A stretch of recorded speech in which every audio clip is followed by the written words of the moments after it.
এবার দেখাবো, এটা তো বনগাঁর দেখালাম, আর এবার দেখাবো শীতলকুচির বাসিন্দা, উত্তরপ্রদেশে আক্রান্ত, উত্তরপ্রদেশে একেবারে নির্যাতিত, তার অভিজ্ঞতাও ভয়ঙ্কর। এরকমটাই দাবি, শ্রমিকের মুখে ভয়ঙ্কর অভিজ্ঞতা। বাংলা বলায় বাংলাদেশি সন্দেহে আটক, তুলে নিয়ে গিয়ে নির্বিচারে মারধর। সরাসরি চলে যাব প্রতিনিধি রাজেশের কাছে। রাজেশ, কতদিন আগে ইনি উত্তরপ্রদেশে গিয়েছিলেন, কি কাজ করতে গিয়েছিলেন, কি অভিযোগ? দেখো অয়নদা, শীতলকুচির নগর লালবাজার এলাকার বাসিন্দা মুমিন মিয়া, তিনি কিন্তু দীর্ঘ 4 বছর ধরে উত্তরপ্রদেশে কাজ করছিলেন। তো সম্প্রতি গত রবিবার কাজের উদ্দেশ্যে বেরিয়েছিলেন, তখন উত্তরপ্রদেশ পুলিশ তাকে আটক করে একটি ঘরে বন্ধ করে রাখে এবং অকথ্য অত্যাচার চালায় বলে অভিযোগ। এবং সেখানে অচৈতন্য অবস্থায় তাকে কিন্তু অজ্ঞাত একটি জায়গায় ফেলে রেখে তারা চলে যায়। পরবর্তীতে কোনো ক্রমে সেখান থেকে কিন্তু বাড়ি ফিরে মুমিন মিয়া বুধবার, এবং এই ঘটনা কিন্তু এলাকায় জানাজানি হয়। পরবর্তীতে স্থানীয় তৃণমূল নেতৃত্বরা তার বাড়িতে যান এবং তার পাশে থাকার আশ্বাস দেন, এবং তিনি যথেষ্ট অসুস্থ বোধ করছেন এবং সেই যে নির্যাতন, সেই নির্যাতনের ঘটনা কিন্তু তিনি গ্রামবাসীদের সামনে খুলে বলেন।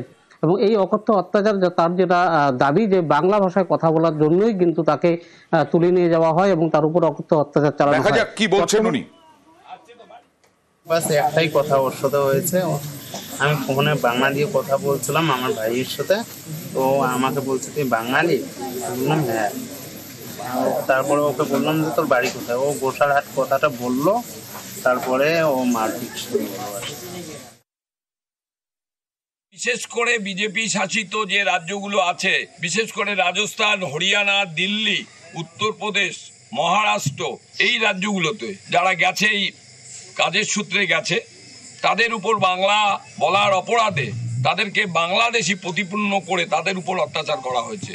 বাংলা বলায় ফের বাংলাদেশি তকমা শুধু নয়, আবার মারধরের অভিযোগ গুরুগ্রামের পুলিশের বিরুদ্ধে। এর আগে গোয়ালপুকুরে এক পরিযায়ী শ্রমিককে মেরে পা ভেঙে দেওয়ার অভিযোগ উঠেছিল হরিয়ানা পুলিশের বিরুদ্ধে। আবার সেই ঘটনা। বাংলা বলায় বাংলাদেশি তকমা, বাংলা বলায় বাংলাদেশি তকমা এর আগেও দেখিয়েছি, কিন্তু এবার দেখাবো যে এর আগে গোয়ালপুকুরের ক্ষেত্রে অনিরুদ্ধ আমরা দেখিয়েছিলাম যে পুলিশে এফআইআর দায়ের করা হয়েছিল হরিয়ানা পুলিশের বিরুদ্ধে। এবার এই ভদ্রলোক কি করতে চলেছেন, কি পদক্ষেপ?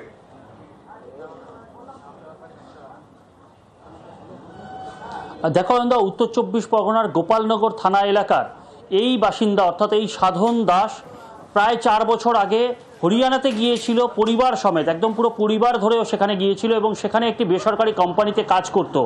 তার অভিযোগ, গত 27শে জুলাই সে যখন কাজে যাচ্ছিল সেই সময় হরিয়ানা পুলিশ তাকে আটকায় এবং সে বাংলায় বলেছিল সে কাজে যাচ্ছে।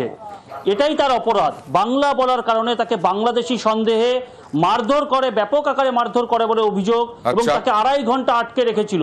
সে সমস্ত রকম ভারতীয় প্রমাণপত্র দেখানো সত্ত্বেও তাকে হরিয়ানা পুলিশ শুধু বাংলা কথা বলায় বাংলাদেশি সন্দেহে আটক করে মারধর করে বলে অভিযোগ, এবং পরবর্তীতে সে সেখান থেকে পরিবার নিয়ে পালিয়ে আসতে বাধ্য হয়েছে।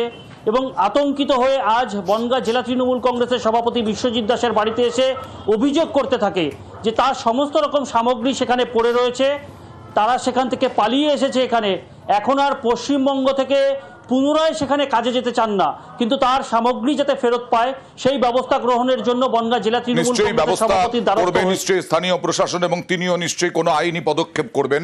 এবার হিন্দি ভাষা খুব কম বুঝি, আমি বাংলায় কথা বলি, বাংলায় কথা বলতে আমার খুব মার, প্রচুর মারা মেরেছে। আমি আধার কার্ড দেখানি পারে, আধার কার্ড দেখলো, আধার কার্ড দেখানি পারে, তবুও মারছে। বললো যদি ফের যদি আসতে দেখি তাহলে আমি জানা মেরে দেবো। কতক্ষণ আটকে রেখেছিল? আমার 2.5 ঘন্টা ধরে রাস্তা আটকে ছিল। আমি কান্নাকাটে।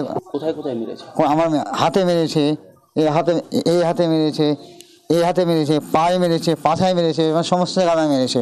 আপনারা কি পালিয়ে এসেছেন? আমি হ্যাঁ, পুরো পরিবার সহ পুরো পরিবার সবাই মিলে পালিয়ে এসেছি আমি। আমাকে ধরার জন্য এসেছিল 3 বার। রুমে আমার ওয়াইফ থাকতো, ওকে আমি রুমের ভিতরে ভরে বাইরে দিয়ে তালা মেরে আমি চলে যেতাম এদিকে ওদিকে, যাতে আমাকে ধরতে না পারতো। পালিয়ে থাকতাম। তারপর বাংলা বলায় হেনস্থা করছে, বিশাল বাজে বাজে গালাগালি দিচ্ছে, মারধর করছে, মানে খারাপ ব্যবহার করছে অতিরিক্ত। আর এই জায়গা আসা হলো আমাদের 3 দিন। পালিয়ে চলে এসেছি, কিছু আনতে পারিনি, শুধু জামা প্যান্ট পরে চলে এসেছি। আপনাদের এবার মনে করিয়ে দিই 19শে জুলাই সন্দেশখালিতে কোটি কোটি টাকার জাল নোট, যা গুণে শেষ করা যায়নি, উদ্ধার করা হয়েছিল সন্দেশখালির একটি গেস্ট হাউস থেকে। সেই ঘটনার তদন্তে এবার সিআইডি, সন্দেশখালিতে কোটি কোটি টাকা উদ্ধারে সিআইডি তদন্ত করবে। কথা বলবো প্রতিনিধি অমিতের সঙ্গে। অমিত, প্রথমে 19শে জুলাই কি ঘটনা ঘটেছিল এবং সিআইডি তদন্ত করবে, পুরোটা জানতে চাইবো। দেখো, 19শে জুলাই সন্দেশখালী ধামাখালী ঘাটের কাছে একটি গেস্ট হাউস থেকে প্রায় 10 কোটি টাকা মূল্যের নকল এবং জাল নোট উদ্ধারের ঘটনা ঘটেছিল। ঘটনাস্থল থেকে দুজনকে গ্রেপ্তার করা হয়েছিল। তাদের জেরা করে আরো দুজন যারা মাস্টার মাইন্ড, অভিষেক তিওয়ারি তাকে পুনে থেকে এবং তার বান্ধবী তিস্তা সেন তাকে বোলপুর থেকে গ্রেপ্তার করেছিল বসিরহাট পুলিশ জেলা। এই ঘটনায় এবার তদন্ত আমার হাতে নিল সিআইডি। সিআইডি তদন্ত করবে, কারণ তদন্ত করে তারা দেখতে চাইছে, কারণ এখনো পর্যন্ত তদন্তে উঠে এসছে সাইবার প্রতারণার ছক কষেছিলেন এই অভিষেক তিওয়ারি এবং তার বান্ধবী তিস্তা। তারা এই সমস্ত তারা জাল নোট যেমন সংগ্রহ করেছিলেন এবং একই সঙ্গে তারা নোট ছাপিয়েছিলেন। এই সমস্ত নোটকে দেখিয়ে তারা প্রতারণার একটা ফাঁদ পেতেছিলেন, এমনটা কিন্তু তদন্ত উঠে আসছে। সেক্ষেত্রে তদন্ত বা সিআইডির হাতে এসছে এবং সিআইডি তদন্ত করবে। ওকে,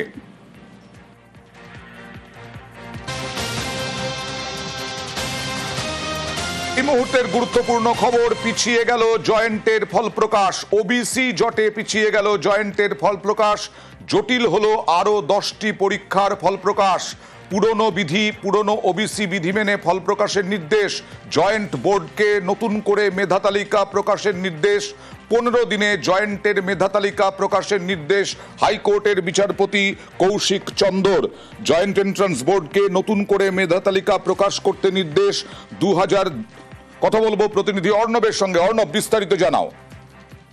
দেখো, কয়েকদিন আগে জয়েন্টের ফল প্রকাশ হয়েছিল। দীর্ঘদিন পর এই জয়েন্টের ফল প্রকাশ করার একটা চেষ্টা হয়েছিল, কিন্তু আজকে কলকাতা হাইকোর্ট বিচারপতি কৌশিক চন্দ্র তার কাছে দুটি মেল আইডিতে অভিযোগ আসে যে কলকাতা হাইকোর্টের বিচারপতি কৌশিক চন্দ্রের 21শে মের যে নির্দেশ, সেই নির্দেশকে সম্পূর্ণভাবে অমান্য করে রাজ্যের জয়েন্ট এন্ট্রান্স বোর্ড তারা ইচ্ছা মতো আদালতকে বুড়াঙ্গুল দিকে তারা নিজেদের মতো করে মেধা তালিকা প্রকাশ করছে জয়েন্টের।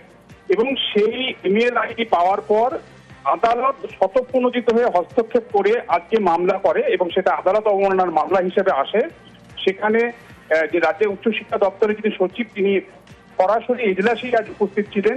সেখানে বিচারপতি জানান যে সুপ্রিম কোর্ট গত 28শে জুলাই যে স্থগিতাদেশ দিয়েছে ওবিসি হাইকোর্টের ডিভিশন বেঞ্চের রায়ের ওপর, সেটা রাজ্য সরকার নতুন যে 140টা ওবিসির তালিকা প্রকাশ করেছে সেই তালিকাটার উপরে, অর্থাৎ সেই তালিকাটা এই মুহূর্তে সুপ্রিম কোর্টের অর্ডারে সেটা ভ্যালিড। অর্থাৎ রাজ্য সরকার যে 140টা জনগোষ্ঠীকে ওবিসি এ এবং সি এর মধ্যে এনেছে, এই তালিকাটা সুপ্রিম কোর্টের রায়ে। কিন্তু 2024 সালের 22শে মে কলকাতা হাইকোর্টের ডিভিশন বেঞ্চ যে তালিকা ওবিসি বাতিল করেছে সেই রায় কিন্তু কাজ করেনি।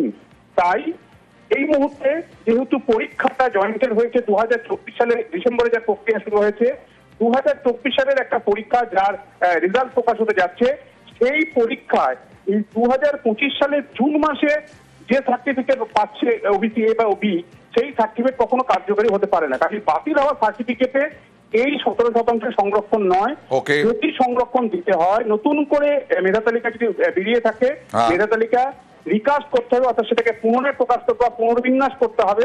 এবং সেখানে ওবিসি 17% নয়, 2016 আগে 66 জনগোষ্ঠীকে নিয়ে 7% ওবিসি সংরক্ষণ নিয়ে এই মেধা তালিকা প্রকাশ করতে হবে। ওকে।